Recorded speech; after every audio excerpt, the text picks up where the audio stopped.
Si l'idée de traverser une foule compacte te donne plus de sueur froide que celle de marcher au bord du vide, alors écoute bien ceci. Ton cerveau ne te sabote pas. Il te protège. La majorité des gens vivent dans un brouillard constant. Ils avancent, stimulés, distraits, anesthésiés par le bruit. Toi, tu vois clair. Et dans un monde saturé de signaux, voir clair est devenu rare. Imagine la scène. Un message apparaît sur ton téléphone. Ce soir, on sort tous. C'est plein à craquer, mais l'ambiance est folle. Et sans même réfléchir, quelque chose se referme à l'intérieur.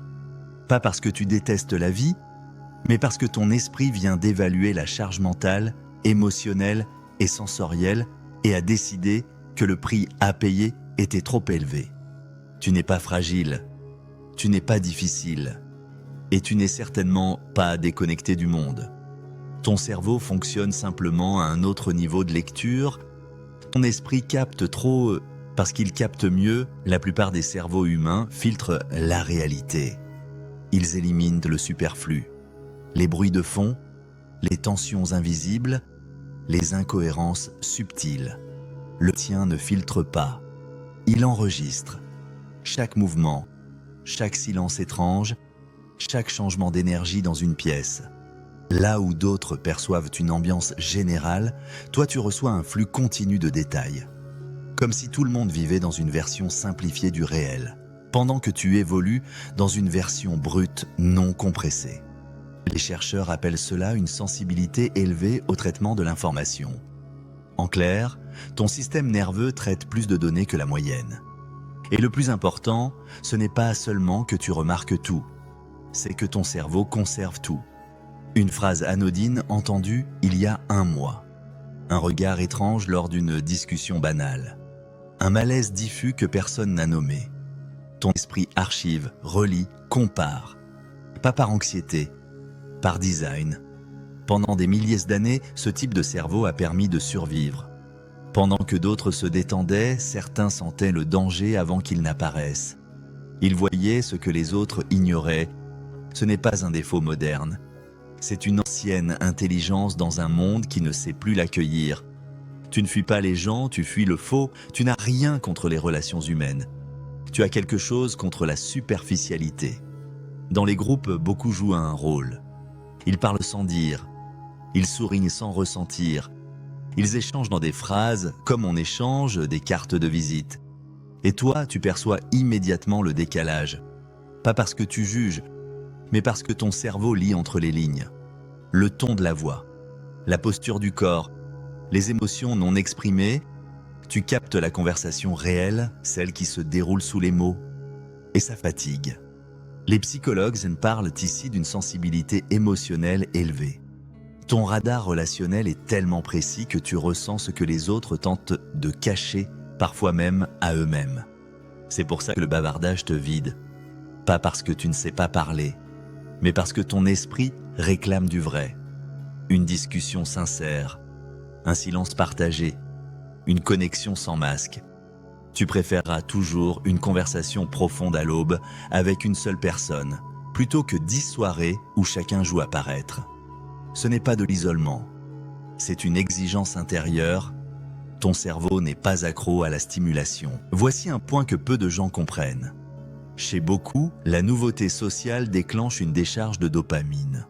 Bruit, foule, excitation, mouvement. Le cerveau adore. Le tien, beaucoup moins. Ton système de récompense fonctionne autrement. Il s'active dans le calme, dans la concentration, dans l'introspection, lire seul, marcher sans parler, penser sans être interrompu. Là où certains ont besoin d'agitation pour se sentir vivant, toi tu as besoin d'espace pour fonctionner pleinement.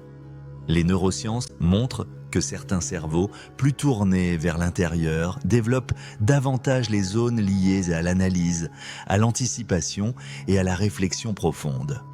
Quand tu sembles ne rien faire, ton esprit est en réalité en pleine activité. Il relie, il comprend, il crée. Tu ne t'ennuies pas, tu explores, tu absorbes l'émotion des autres, tu l'as sûrement déjà vécu. Entrer dans une pièce et sentir immédiatement que quelque chose ne va pas, sans que personne ne parle. Ce n'est pas de l'imagination, C'est de l'empathie neurologique. Ton cerveau réagit fortement aux émotions environnantes. Tu ne les observes pas, tu les ressens. Dans une foule, tu ne portes pas seulement ton propre état émotionnel. Tu portes aussi une partie de celui des autres. Stress, tension, agitation, excitation, tout s'accumule. C'est pour ça que 2 heures en société peuvent te demander plusieurs jours de récupération. Ton système nerveux a traité bien plus que ce que tu crois. Mais cette sensibilité fait aussi de toi quelqu'un de profondément lucide. Tu comprends les non-dits. Tu sais quand quelqu'un ne va pas bien, même s'il sourit. Ce n'est pas une faiblesse, c'est une capacité rare. Tu ne t'éloignes pas du monde, tu te rapproches de toi, on t'a peut-être fait croire que réussir, c'est être partout. Toujours visible, toujours entouré, toujours occupé. Mais toi, tu as compris autre chose. Le silence n'est pas un vide, c'est un espace de clarté. La solitude n'est pas un manque, c'est un lieu de rencontre intérieure. Tu ne rates pas la vie. Tu refuses simplement de t'épuiser dans un système qui récompense le bruit plutôt que la profondeur. Tu es construit pour penser lentement, ressentir intensément, comprendre profondément. Et dans un monde obsédé par l'agitation, cette manière d'être dérange. Mais elle est précieuse. Alors, la prochaine fois qu'on te demandera pourquoi tu sors si peu, souviens-toi, on te demande en réalité pourquoi tu refuses de te vider pour entrer dans des espaces qui n'ont jamais été conçus pour un esprit comme le tien. Tu n'es pas cassé, tu n'es pas fade, tu n'es pas asocial, tu es simplement fait pour la profondeur, dans une époque qui confond le bruit avec la vie. Et c'est exactement là que réside ta force.